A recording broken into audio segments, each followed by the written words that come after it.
Apocalypse 6 à 20, je regardai, et l'agneau ouvrit le premier sceau. Il y eut un cheval blanc, puis un rouge, un noir, un verdâtre. Et à chaque sceau, un jugement se répandait sur la terre. Puis les anges sonnèrent les 7 trompettes, et des fléaux s'abattirent sur la mer, sur les fleuves, sur le soleil. Mais les hommes ne se repentirent pas. 7 coupes de colère furent versées sur la terre, et les nations blasphémèrent encore. Et Babylone la grande, la mère des impudiques, tomba. En 1 heure, son luxe fut anéanti. Tous les rois, les marchands et les puissants pleurèrent sur elle. Puis je vis le ciel ouvert, et voici un cheval blanc. Celui qui le montait s'appelle Fidèle et Véritable.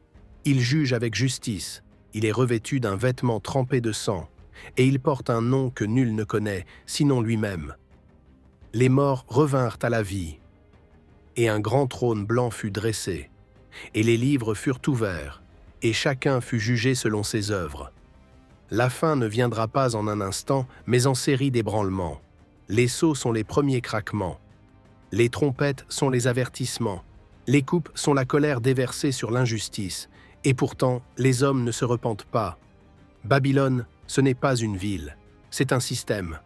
Un empire d'orgueil, de marchandage des âmes, d'adoration de l'or, de la chair, de l'ego. Et elle tombera, en un jour, en 1 heure. Car aucune puissance qui méprise Dieu ne peut durer. Mais alors, viendra le cavalier sur le cheval blanc. Il n'est pas une légende, il est la parole de Dieu revenue pour juger et établir la justice. Les morts ressusciteront. Les petits et les grands se tiendront debout. Et chacun entendra lire sa vie à haute voix. Tu crois que tout continue comme avant, mais les sceaux sont déjà ouverts.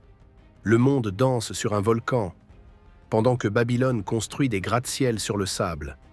Ne te laisse pas endormir par le luxe. Ne ris pas quand le ciel tremble. Ne résiste pas quand Dieu parle. La grâce est offerte maintenant. Ensuite viendra la vérité, sans filtre. Sors de Babylone, pas géographiquement, spirituellement. Quitte ses valeurs, ses idoles, ses séductions. Ouvre tes yeux. Prépare ton cœur. Ce n'est pas le bruit du monde qui te sauvera, mais la voix de celui qui revient en gloire. Sois de ceux qui aiment son retour et non de ceux qui fuient à sa lumière. Car le Christ ne revient pas pour négocier, il revient pour régner.